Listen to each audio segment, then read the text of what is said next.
Salam, hər vaxtınız xeyir olsun uşaqlar. Bu günləri elektrik cəryanından danışacağıq, sabit elektrik cəryanından. İlk öncə gəlin bu cəryan sözünə baxaq. Cəryan nə deməkdir burada uşaqlar? Cəryan nizamlı hərəkət. Məsələn, hava cəryanı. Hava molekulları nizamlı hərəkət, yəni bir istiqamətdən digər tərəfə hərəkət edir. Bəs elektrik cəryanı nədir? Yüklü zərrəciklərin, müsbət və mənfi yüklü zərrəciklərin nizamlı hərəkətini isə elektrik cəryanı deyilir. Bir naqil götürək uşaqlar. Naqil nədir ümumiyyətcə? Elektrik cəryanı keçirən bütün maddələrə naqillər deyilir. Elektrik cəryanı keçirməyən maddələrə isə D-elektriklər deyəcəyik. Yəni, naqil deyəndə ağlınıza ilk olaraq çox adamın bu gəlir. Məsələn, bir metal silindir şəkildə məhvdir. Xeyr, naqil məhvdir, sadəcə məhvdir demək deyil. Naqil elektrik cəryanı keçirən maddələrdir. Metallardır, məhlullardır, yarım keçiricilərdir, qazlardır, vakuumdur. Yəni, elektrik cəryanı keçən bütün maddələrə naqil deyilir. Keçirməyənlər isə nə deyəcək? D-elektriklər. Deməli, elektrik cəryanı keçirənlər naqillər, keçirməyənlər D-elektriklərdir. Nəyə baxmaq istəyirəm uşaqlar? Bugünkü işimiz əsasən metallarda elektrik cəryanıdır. Ben metal götürəyim burada. Məsələn, belə silindir şəkildə bir metalımız var. Metalın kristal düyün nöqtələrində müsbət iyonlar durur və daxildə sərbəst yüklü elektronlar var. Metallarda düyün nöqtələrində müsbət iyon və sərbəst halda elektronlar olur.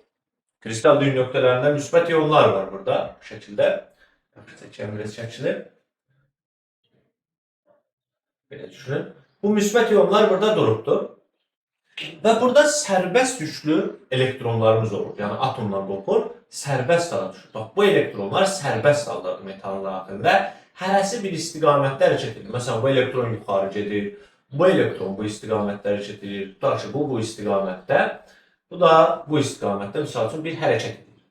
İndi biz cəryana tərif verəndə dedik ki, cəryan nizamlı hərəkətdir. Yəni elektrik cəryanı buradakı yüklü zərrəciklərin nizamlı hərəkətidir. Təbii ki, bu müsbət iyonlar hərəkət edə bilməz. Burada sayı çəkməyimə baxmayın. Çoxlu sayıda var. Sadəcə özüm içəri götürdüm ki, şəkil çox qarışıq olmasın. Bu elektronların da hərəsi bir tərəfə gedir. Deməli, cəryan yaranmır burada. Cəryanın yaranması üçün 3 dənə zəruri şərt var. Birinci şərt nədir? Dövrənin uclarında potensiallar fərqi olmalıdır. Məsələn, mən bu naqilin bu ucunu müsbət qütübə, bu ucunu isə, bu tərəfini isə mənfi qütübə qoşanda elektronlar başlayacaq hamısı mənfi yüklərdir.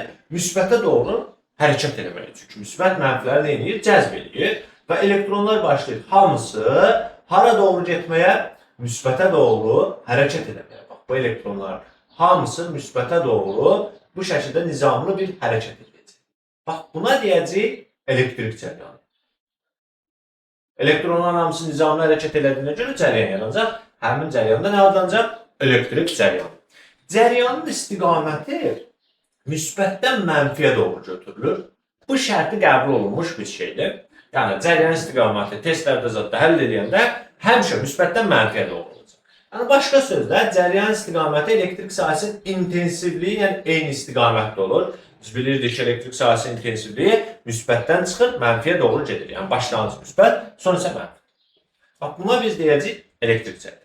İndi uşaqlar, bir naqildən cəryan keçəndə biz onu adi gözlə müşahidə edə bilmərik. Təsəvvür edin, bax, bu məhvdilimizdir. Buradan elektrik cəryan keçir. Amma biz bunu kənardan baxmaqla görə bilmərik. Çünki niyə? Yüklü zərrəciklər, yəni burada elektronlardır, iyonlardır, çox kiçik zərrəciklərdir. Biz onu kənardan baxmaqla görə bilmirik. Cəryanı, bəs nə biləcək naqildə cəryan var, yoxdur? Cəryanın təsirləri ilə müşahidə edirik, uşaqlar. Birinci təsiri istilik təsiridir. Bütün naqillərdən elektrik cəryanı keçəndə naqillər qızır. Yalnız ifrat keçiricilərdən başqa. Bax, metallarda, məhlullarda, qazlarda, vakuumda, yarım keçiricilərdən elektrik cəryanı keçəndə qızacaq. Yəni istilik ayrılacaq burada. Yalnız ifrat keçiricilərdən başqa. Yəni naqilimiz qızıbsa, tutaq ki, buradan cəryan keçir. Bu qızıbsa, deməli burada nə var? Elektrik cəryanı var. İkinci şərt kimyəvi hadisədir. Kimyəvi hadisə isə məhlullardan və ərintilərdən elektrik cəryanı keçəndə bir kimyəvi hadisə baş verir. Keçən dəfə bir təcrübə paylaşmışam elektrolitlərdən cəryan keçməsi haqqında. Baxın, Duzların suda məhlulunan elektrik cəryanı keçəndə orada müsbət natrium çöküntü şəklində alınır, belə deyək də, natrium metalı gəlir özünün ionunu verir katoda, çöküntü şəklində qabın dibində natrium alınır elektrodun üzərində. Bir də xlor qazı çıxır. Bax, bu kimyəvi bir hadisədir. Yəni, xlor qazı oradan çıxır, biz bilirik ki, oradan nədir? Elektrik cəryan keçir. Üçüncü şərt maqnit təsiridir. Bütün naqillərdən fərqi yoxdur. Metallardan, ifrat keçiricilərdən, qazlardan, vakuumdan, məhlullardan fərq yoxdur. Bütün naqillərdən elektrik cəryan keçəndə maqnit sahəsi yaranır. Yəni naqilin ətrafında bir maqnit sahəsi yaranır. Məsəl üçün, maqnit əqrəbini gətirib o naqilin yanına gətirəndə əqrəb dönürsə, deməli orada cəryan var. Dönmürsə, deməli cəryan nədir? Yoxdur. Deməli, elektrik cəryanının neçə dənə təsiri var? 3 dənə təsiri. Birinci, istilik təsiridir. Bütün naqillərdən müşahidə olunur. Yalnız ifrat keçiricilərdən başqa. İkinci təsir kimyəvi təsirdir. Məhlullarda və ərintilərdən müşahidə olunur. Üçüncü təsir isə maqnit təsiridir. Bütün naqillərdə müşahidə olunur. Naqillərdən elektrik cəryan keçəndə maqnit sahəsi yaranır. Əqrəb gətirilib dönürsə cəryan var, dönürsə yoxdur cəryanımız. İndi elektrik cəryanın keçməsi üçün də 3 dənə zəruri şərtimiz var idi. Bunlar hansılar? Birinci, dövrənin uclarında müsbət mənfi qütblər olmalıdır. Yəni, dövrəyə bir gərginlik verməliyik. Bu zəruri şərtlərdən biridir. Əgər burada bir müsbət mənfi potensiallar fərqi yaranmasa, cəryan keçə bilməz. İkinci zəruri şərtimiz nədir? Naqilin daxilində sərbəst sürüşlər olmalıdır. Üçüncü, dövrə qapalı olmalıdır. Yəni, mən bu naqili buradan kəssəm, təbii ki, cəryandan danışa bilməliyim. Bu 3 şərtin 3'ü də ödənməlidir. Yəni, sıralamağın önəmi yoxdur burada. Deməli, naqil daxildə sərbəst sürüşlər olmalıdır. İkinci şərtimizdən biri odur ki, dövrənin uclarında potensiallar fərqi, başqa sözlə gərginlik olmalıdır. Potensiallar fərqinə biz gərginlik demişik. Fibr çıxaq fi2, yəni uya bərabərdir. Üçüncü şərtimiz isə dövrə qapalı olmalıdır. Mən naqili buradan keçsəm, təbii ki, elektronlar bu tərəfə nədir? Keçə bilməz. Elektrik cəryanını xarakteriz edən kəmiyyət cəryan şiddəti adlanır uşaqlar. Skalyar cəmiyyətdir, müsbət skalyar cəmiyyətdir. I hərfi ilə işarə olunur, böyük I ilə işarə edəcək. Cəryan şiddətinin düsturu I bərabərdir, Q bölək T'dir. Buna tərif versək, bax bu naqilin bu hissəsinin en kəsi hissəsinə bir S desəm, tərifdə belə deyəcək. Vahid zamanda, yəni 1 saniyədə, vahid zamanda naqilin en kəsili sahəsindən keçən yükün miqdarına cəryan şiddəti deyirik. Başqa söz. Naqilin en kəsili sahəsindən keçən yükün miqdarının zaman olan nisbətinə nə deyəcək? Cəryan şiddəti deyəcək. Q bölək T. Cəryan şiddətin vahidi I bərabər, I-nin vahidi 1 klon bölünsün saniyədir. Klon açılışı da amper bıraq saniyədir. Onu da yerinə qoysam olacaq nə? Amper bıraq saniyə bölək saniyə amper. Əsas vahidlərdən 7 dənə əsas vahiddən biri də amperdir. Əsas vahiddir uşaqlar. Bunu yadınızda saxlayın. Digər tərəfdən biz sabit cəryandan danışdığımız üçün cəryan şiddəti burada zamandan nədir? Asılı deyil. Sabit cəryandır. Cəryanın istiqaməti, sabit cəryan nə deməkdir? İkonustat yazılıb bura. İkonustat. Yəni burada ədədi qiymət və sabit cəryan istiqamət dəyişməyəcək. Çünki həm istiqamət, həm də ədədi qiymət nə olur? Sabit qalır. Bu nə deməkdir? Müsbətdən mənfiyə doğru gedəcək. Ancaq sağa gəlsə sağa doğru gedəcək. Bu demək. Davam edək uşaqlar. I bərabərdir Q bölək T'dir. Burada biz bunu ümumiyyətcə yadınızda saxlamalısınız qayda olaraq. Bax, bir şeyin zaman olan nisbəti nəyə bərabərsə, həmin kəmiyyətdən törəmə alırıq, elə bərabər olduğu kəmiyyəti verəcək bizə. Əslində bunu mexanikada da görmüşük. Tutaq ki, V bərabər nəyə? V bərabərdir S bölək T'dir. S-in birinci tərk dönməsi bizə nə verir? Sürəti verir. Yəni, yer dəyişmədən bir dəfə və yaxud da koordinatdan törəmə alında sürəti verir. A bərabərdir. Delta V bölək nədir? T'dir. V-nin birinci tərk dönməsi bizə nə verəcək? Təcili verəcək. V-nin birinci tərk dönməsi. Tutalım ki, çevrədə baxsaq, omega bərabərdir Fi bölək T'dir. Omega bərabər Fi bölək T'dir. Onda mən Fi-dən bir dəfə törəmə alsam nəyi verəcək? Omeganı verəcək. Bunu qayda olaraq yadınızda saxlamalıyıq. Onda buradan da deyə bilərik ki, yükün zamana görə birinci tərk dönməsi, yəni yükdən bir dəfə törəmə alında bizə nəyi verəcək? Cəryan şiddəti verəcək. Onda i-yə bərabərdir uşaqlar? Q-nü zamana görə birinci tərtib törəməsidir. Bunu harada istifadə edəcək uşaqlar? Tutalım ki, Q bərabərdir 5t üstəgələk 2-dir. Deyir ki, cəriyyə şiddətini tapın. Nə etməlisiniz uşaqlar? I bərabərdir Q-dən bir dəfə törəm almalıyıq. Q-nün törəməsi 5t üstəgələk 2-nin törəməsidir. Bundan törəm alanda, bax 2 sabitdir, sabitin törəməsi 0-dır. Bu 5t deyəndə bunun üzərində 1 var, yazılmayıb sadəcə olaraq, 1-i yazmırıq. Aha, bu 1-dir. Üstəşi keçir qarşıya, olur 5 vurulsun 1, üstə gəlsin 2-nin törəməsi 0 yazalım. 5 vurulsun 1, t üstü 1 çıxaq 1 yazalım uşaqlar, birbaşa yazmayalım. Üstə gəlsin 2-nin törəməsi 0-dır, sabitdir. 5-i buna vuranda 5, t üstü 1 çıxaq 1 0 edir. T üstü 0-da 1 demək. Yəni istənilən kəmiyyət üzərində 0 1 deməkdir. Onda bura nə yaza bilərəm? 5 yaza bilərəm. Davam edək, başqa bir misala baxalım. Tutaq ki, Q bərabərdir 3t kvadratı üstəgələk 4t. Deyir ki, 2 saniyə sonra cəryan şiddətini tapın. Uşaqlar, gətirib bu ikini burada yerinə qoymaq olmaz. Niyə? Çünki mən bu ikini burada yerinə qoyanda yükü alarım. Bizə cəryan şiddətini soruşur. Onda nə etməliyik buradan? Törəm almalıyıq. I bərabərdir Q-nün nəyinə? Törəməsinə. Onda buradan yazarıq ki, 3t kvadratı üstəgələk 4t. Bundan törəmə alsaq uşaqlar, törəmə alanda nə olacaq? Bax, 2 keçəcək qarşıya vurulacaq bura. Olacaq. Törəmə işarəsi uşaqlar bu. 2 vuraq 3, 6. T üstü 2 çıxaq 1, qalacaq 1. Yəni, T üstü 1, 1-də yazılır. 6t. Üstə gələk, burada t'nin üzərində 1 var. 1 vurulacaq qarşıya 4. T üstü 1 çıxaq 1, 0 verəcək bizə. T üstü 0-da 1 deməkdir. 4. Bizim burada neçə saniyə sonra deyirdi? 2 saniyə sonra deyirdi. Gətirib 2 qoyacam yerinə. 6 2-yə vuracaq 12. 12-nin üzərində 4 gələcəm. Olacaq neçə? 16. 6 bıraq 2, üstü 4, 16.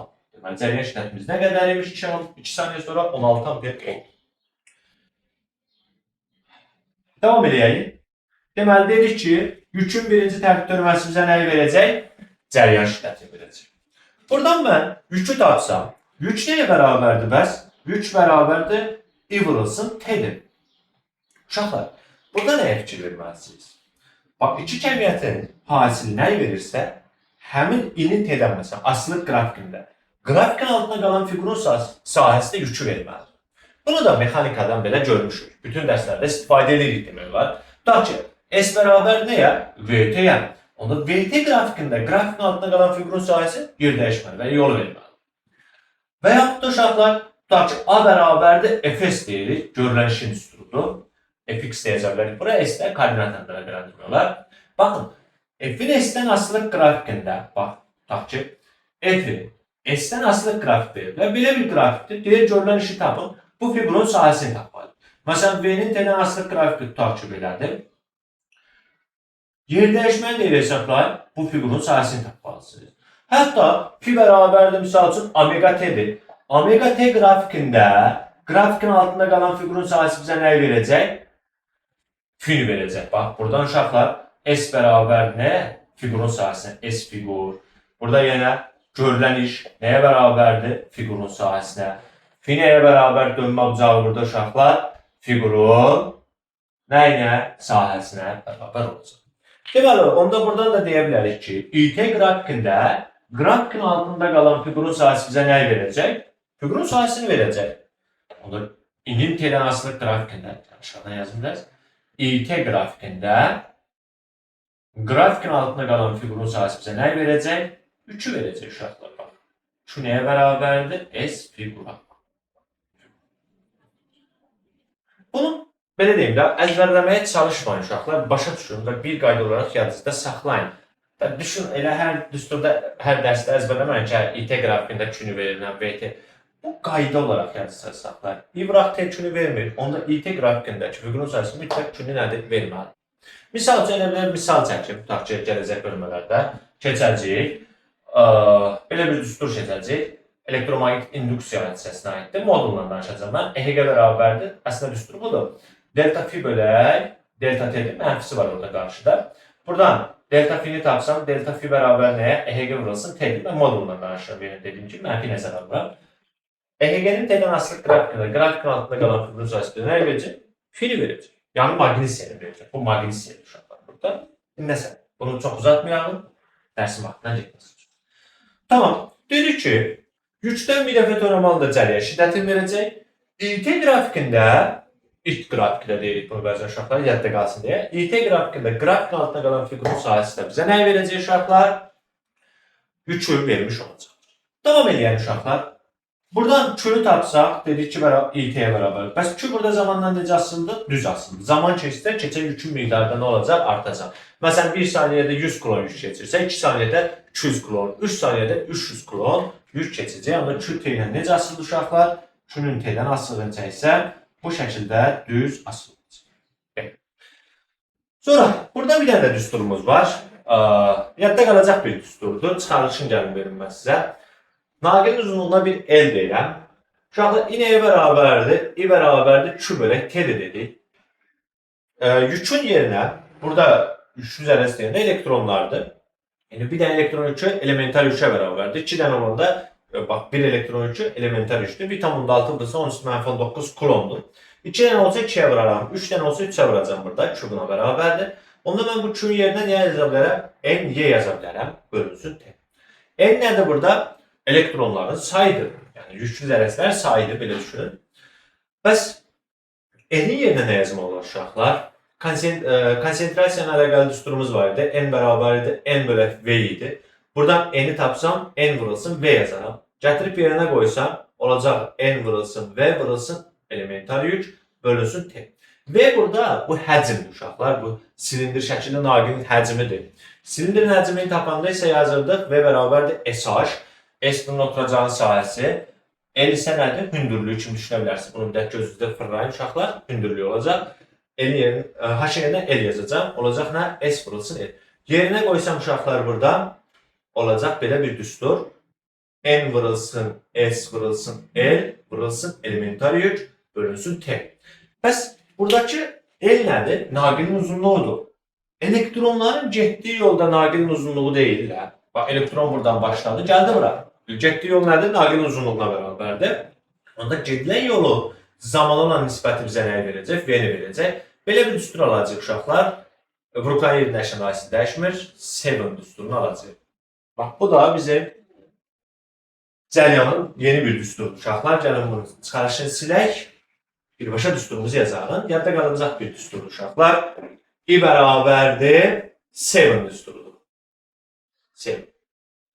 Uşaqlar, buradakı S naqil neçəsinin sahəsi, E elementar yüklərdir, V elektronların surətidir. Uşaqlar, burada N isə nədir? Konsentrasiya. Buradan mən V-ni tapsam, V nəyə bərabər olacaq uşaqlar? I bölək SN var. Uşaqlar, fikir versəz, surət burada S-lə necə asıldır? Tərs asıldır. Bax, bu axının kəsilməzliyi təminə oxşuyur bir növü. Axının kəsilməzliyi təmin edən nə başa düşürük? Borudan maye axırdı. Borunun en kəsil sahəsi böyük olan yerdə mayenin sürəti böyük, nazik olan yerdə mayenin sürəti nə olurdu? Kiçik olurdu. Burada da eyni şeydir əslində. Naqilin en kəsil sahəsi artdıqca elektronların hərəkət sürəti nə olur? Azalır. Naqil nazildikcə isə en kəsil sahəsi azaldıqca elektronların hərəkət sürəti nə edəcək? Artacaqdır. Şimdi uşaqlar, bu belə deyək də, bura bir R desək, naqilin radiusu silindir şəkilli naqildir. Radiusa bir R desəm, onda mən S-in yerinə nə yaza bilərəm? S bərabərdir pi-r kvadratı yaza bilərəm. Və yaxud da pi-d kvadratı bölək 4 yaza bilərəm. Gətirib bu düsturda nəzərə alsaq uşaqlar, I bölünsün pi-r kvadratı, E vurulsun N. Və yaxud da I bölünsün uşaqlar pi-d kvadratı, bölünsün 4, 4 qatı yuxarı 4-i bölünsün. E vurulsun N düsturunu ala bilərik. Eyni şəkildə burada da yenə S-ində P kvadratı və ya da P-d kvadratı bölək 4 görə bilərik. Deməli, surət burada naqilin en kəsil sahəsindən tərs asıldı. Radiusunun kvadratik tərsdir. Diametrindən də necə asıldı? Kvadratik tərs asılı olacaq. Asılıq qrafiklərində çəkəndə belə çəkəcək. V-nin R-dən və diametrdən asılığı kvadratik tərs. Tərs asılığın bir dənə qrafiki var uşaqlar. Onsuz da hiperboladır. Məsələlərindən eyniyyəsiz uşaqlar, nisbət kimi istifadə edəyəsiz. Tutaq ki, deyəcək ki, naqilin enerjisinin sayəsini 4 dəfə artırdım, sürət necə dəyişər? Və yaxud da radiusunu 2 dəfə artırdım, sürət necə dəyişər? Onda belə yazarsınız. V1-in, məsələn, V2-nin V1 olan nisbəti bərabərdir. Tutaq ki, deyirəm ki, radiusu 3 dəfə artırdım. Sürət necə dəyişəcək? Tərs asıldı. R2 kvadratı, daha doğrusu R1 kvadratı bölək nə? R2-nin kvadratı. Bax, bu nisbətdən istifadə edəcəksiniz. 3 dəfə artırmışamsa, R2 yerinə 3 R1 qoyacağım, kvadrata yüksələcəm. Yəni 9 dəfə sürət nə edəcək? Artacaq. Buraları siləyim. Bir də nəyi bilməlisiniz uşaqlar? Bax, cəryan hər zaman potensialı çoxdan aza doğru axır dedik. Yəni, cəryan istiqamətini tapın deyəndə, potensial çoxdan aza doğru götürəcək. Daha ki, bu adım, bu B. Burada məsələn, C olsun uşaqlar, belə birləşdirmişik. Cəryan istiqamətini bizə belə veriblər. Məsələn, bizə deyir ki, potensialları müqayisə edin uşaqlar. Cəryan istiqaməti bu şəkildədirsə, cəryan hardan ara gedirdi? Potensialı çoxdan aza doğru gedirdi. Fikir versəm, A'dan B'yə doğru cəryan gedirsə, deməli, A'nın potensialı B'nin potensialından nədir? Böyükdür. Digər tərəfdən B'dən C'yə gedir, deməli, B'nin potensialı C'dən də böyükdür. A'dan da C'yə gedir, deməli, A'nın da potensialı C'dən böyükdür. Onda ən böyük hansıdır? A'dır. Ən kiçik hansıdır? C'dir. Bu şəkildə müqayisə edəcək. Bunda temperaturda da belə olur uşaqlar. Biz temperatur keçəndə deyirik, istilik hər zaman çoxdan aza doğru gedir. Burada da cəryan da potensialı çoxdan aza doğru nədir? Gedəcək. Potensialı bu şəkildə müqayisə edəcək. Oldu bizim cəryan şiddəti. Davam edək uşaqlar. Baxalım Ohm qanununa. Ohm qanunu nədir? Ohm bizə deyir ki, naqilin uzlandaşı cəryan şiddəti, belə deyək, naqildən axan cəryan şiddəti, Ohm bizə deyir ki, naqildən axan cəryan şiddəti, naqilin uzlandaşı gərginliyi ilə düz asıldı. Yəni, potensiallar fərqi ilə düz asıldı. Naqilin müqaviməti ilə isə tərs asıldı uşaqlar. I bərabərdir, U bölünsün R'dir. Bu Ohm qanunun riyazi ifadəsidir uşaqlar. Baxın. Naqildən axan cəryan şiddəti, naqildən keçən cəryan şiddəti, naqilin uzandaşı gərginliyi ilə U ilə düz asıldı. R ilə necə asıldı uşaqlar? Tərs asıldı. U burada gərginlikdir. U bərabərdir. F1 çıxaq F2-dir. Yəni bu potensiallar fərqini göstərən bir cəryan. Uşaqlar buradan onda mən qrafiklərini çəksək, İ'nin U'dan asılı qrafiki düz asılı olacaq. İ'nin U'dan asılı qrafiklərində uşaqlar, bax bu İ'U qrafikləri var. Buna volt amper xarakteristikası deyirlər. Yəni, cəryan şiddətinin gərginlikdən asılı qrafiklərdə volt amper xarakteristikası deyəcək. Qısaca vaxt deyirik uşaqlarına, vaxt qrafikidir. Metallarda vaxt qrafiki I-U'dan düz asılır. Bəs I-R'dən necə asılır uşaqlar? Naqilin müqaviməti ilə isə tərs asılır. Baxın, bu şəkildə tərs asılı olacaqdır. Digər tərəfdən cəryan şiddətini bayaq vahid çıxartmışdım. Dedim, cəryan şiddətinin vahidi nədir uşaqlar?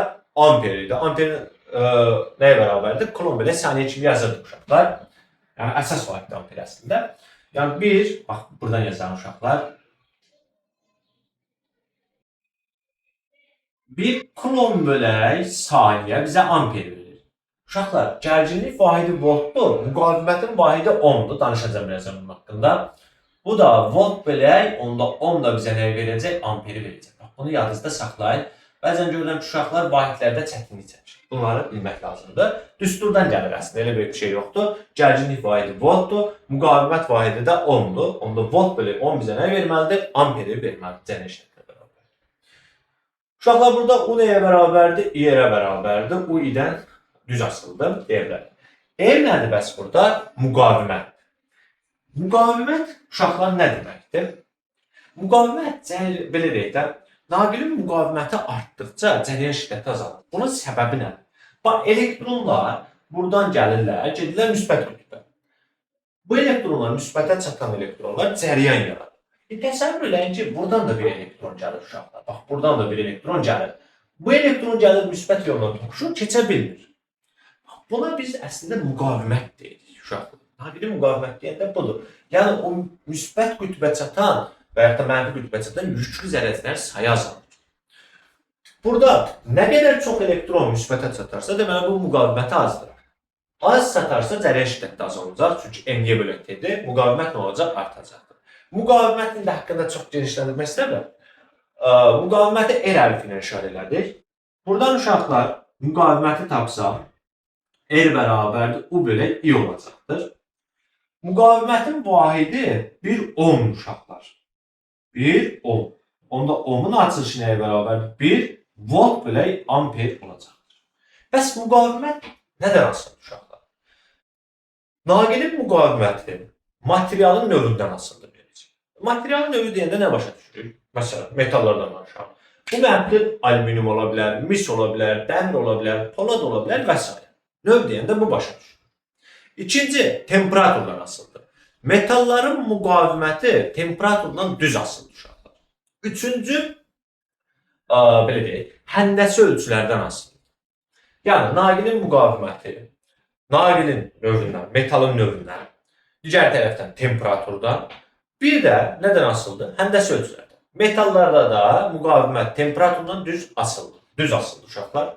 Bunu yadınızda saxlayın. Müxtəlif mühitlərdə keçirəcək bu mövzuları təzdən. İndi uşaqlar, onda R burada,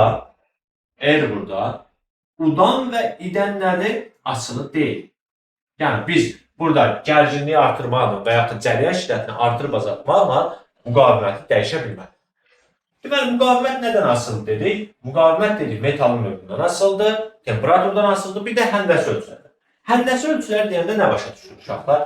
Bax, bu metalın uzunluğu, en kəsin sahəsi, radius, bunlar başa düşürük uşaqlar. R bərabərdir, Rho-L bölünsün S uşaqlar. Üzülü say. L burada naqilin uzunluğudur uşaqlar. Kim okunmasın? L burada naqilin uzunluğu. S naqilin en kəsin sahəsidir. Naqilin uzunluğu artdıqca müqavimət neyini? Artır. Aha. Bəs S artdıqca, yəni en kəsin sahəsini artırdıqca naqilin müqavimət neyini? Uşaqlar azalacaqdır. Digər tərəfdən mən bu S yerində pi kvadratda qoya bilərəm. Rho burası L bölünsün pi kvadrat. Uşaqlar belə deyəsən. Yenə deyirəm, L uzunluqdur. S nədir? En kəsin sahəsidir. Rho nədir bəs burada? Rho'yu da qeyd edək. Rho isə xüsusi müqavimətdir. Rho sıxlığına qatmayın. Bu naqilin xüsusi müqavimətidir. Buradakı balaca yer naqilin radiusudur uşaqlar. Təbii ki, silindir şəklində naqildirsə. Və yaxud da diametrindən yazsam, Rho L bölə pi d kvadratı bölünsün 4 yazarım. 4-də qalxacaq yuxarıya uşaqlar. Deyilsə burada diametridir. Deməli, naqilin müqaviməti, naqilin uzunluğu ilə necə asılı oldu? Düz asılı oldu uşaqlar. R, L-dən düz asılıdır. En kəsin sahəsindən sonra radiusdan diametrdən, en kəsin sahəsindən tərs, radius və diametrdən isə necə asılıdır uşaqlar? Kvadratik tərs asılıdır. Tərs asılında bir dənə qrafik olur uşaqlar, hiperbola danışır. R-dən D-dən isə necə asılıdır? Kvadratik tərs asılıdır. Onda biz burada cəryan şiddəti üçün danışanda, baxın, cəryan şiddətinin düsturunda, bax, I bərabərdir, U bölə R düsturunda, gətirib bu düsturu nəzərə alsaq uşaqlar, gəlin burada ilə qrafiki silir, orada hesabı düsturu. I bərabərdir, U bölə R'dir, I bərabərdir, U bölünsün, düsturu qoyuram yerinə, R yerinə, Rho L bölə S qoyuram, Rho L bölünsün S. Belə qoysaq uşaqlar, onda cəryan şiddəti, baxın, en kəsin sahəsindən necə asılır? Düz asılır. Çünki mən en kəsin sahəsini artırdıqca müqavimət azalır. Müqavimət azalırsa cəryan şiddətdən neyini azalır. Elə düsturda da qoyunda həqiqətən görülür. Naqilin en kəsin sahəsini nə qədər böyüyərək, müqavimət nə olacaq? O qədər kiçik olacaq. Başqa sözlə cəryan şiddəti nə olacaq? Artacaq. Uzunluğla isə necə asıldı? Tərs asıldı uşaqlar. Uzunluq artdıqca cəryan şiddəti neyəcək? Azalacaq. Təbii ki, burada xüsusi müqavimətdir, metal növünü göstərən bir anlayışdır. Davam edən uşaqlar, buradan Rho haqqında danışaq biraz. Xüsusi müqaviməti buradan tapsaq, xüsusi müqavimət belə olacaq uşaqlar. Buranı silirəm tam. Deməli, Rho-nu buradan tapsam, Rho bərabər nəyə? RS bölünsün L yazacaq uşaqlar. Xüsusi müqavimət yalnız metalın növündən, yəni naqilin növündən, bir də temperaturdan asılıdır. Metallarda xüsusi müqavimət temperaturdan düz asılıdır. Xüsusi müqavimət metallar üçün temperaturdan düz asılıdır, bir də növdən asılıdır. Yəni o birbaşa Rho burada metalın və yaxud da naqilin növünü göstərir uşaqlar. qalan heç nədən asılı deyil. Yəni rho burada uşaqlar i-dən, u-dan, l-dən, s-dən, radiusdan, diametrdən bunların heç birindən nədir? Asılı deyil. Təbii ki, mən bu düsturu açar da bilərəm uşaqlar. R, s-in yerinə pi kvadratı bölünsün l və yaxud da r vurulsun pi-d kvadratı bölünsün 4d hesabı. Yəni bu düsturda gördüyünüz heç nədən asılı deyil uşaqlar. Nədən asılı oldu? Metalın növündən və bir də temperaturdan, metallar üçün belə deyək, metalların xüsusi müqaviməti temperaturdan düz asılıdır. Metal deyəndə yəni mən əslində opşi burada naqillərdən söhbət edirəm. Düzdür, əsasən bizim burada işimiz metallardır. Metallar üçün düstur yazmışam. Xüsusi müqavimət naqilin nədir? Növündən asılıdır. Davam edək. Xüsusi müqavimətin vahidini çıxarsam uşaqlar, vahidi nə olacaq bəs burada? Rho'nun vahidini çıxardanda düsturdan çıxacaq uşaqlar. Müqavimət vahidi 10'dur. Bura 10 yazacaq. Enkəsin sahəsinin vahidi baxın. 10 vuraq. Enkəsin sahəsinin vahidi metrin kvadratdır. Sahə vahididir uşaqlar. Uzunluq vahidi isə nədir? Metr olacaqdır. Deməli, buradan metrlərin biri ixtisar gedər. Qalar nə? 10 vuraq metr olmalıdır. Bu da oldu bizim xüsusi müqaviməmiz. Gələn dərsdə də nə edəcəyik uşaqlar? İşlədiciləri haqqında danışacağım. Sonra cəryan işi gücü. Bir də qapalı dövrələr isə, qapalı dövrə, yəni tam dövrə hissəsi üçün ohm qanununa baxacağım. Oldu, sağ olun.